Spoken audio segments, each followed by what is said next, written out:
ito ang buong Pilipinas at lalakarin ko ang buong Pilipinas. Ito ang pinakamahaba na lalakarin ko sa buong buhay ko. Oo, di kayo nagkamali sa narinig nyo. Maglalakad tayo mula Mindanao, Visayas at Luzon at pabalik ulit sa Visayas hanggang sa makaabot tayo ng Mindanao. At lalakarin ko ito gamit lamang ang aking mga paa. At hindi tayo sasakay ng kahit anong transportasyon na sasakyan or kahit mga tricycle or bike at kahit mga paggamit ng animal transportation.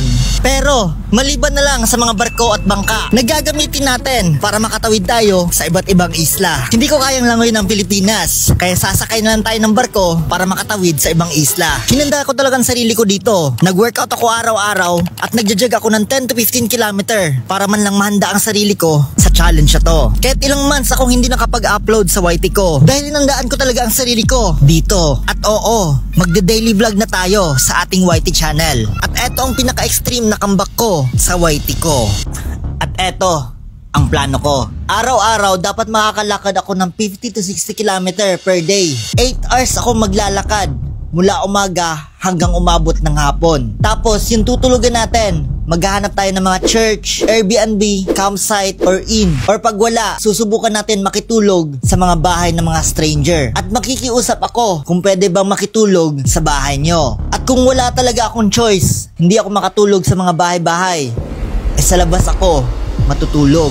Oo, tama kayo. Sa labas tayo ng mga kalsada matutulog. Or sa kahit anong lugar na kung saan pwede natin matulugan. At dun tayo mag-o-overnight hanggang sa umabot tayo ng umaga. Pero guys, kung makikita nyo ako sa daan, sana patulugin nyo ako sa inyong pamamahay. Naghanda din ako ng mga stop point ko na kung saan kailangan natin pilitin ng sarili natin na puntahan ito. Kasi pag hindi natin ito mapuntahan, itong mga pinned location ko, ay mahirapan talaga ako makahanap ng matutulugan. In-estimate ko to, ang paglilibot ko sa buong Pilipinas. I think aabot ito ng mga 4 to 5 months na paglalakad. Pero dito sa GMAP, 15 days lang. Really?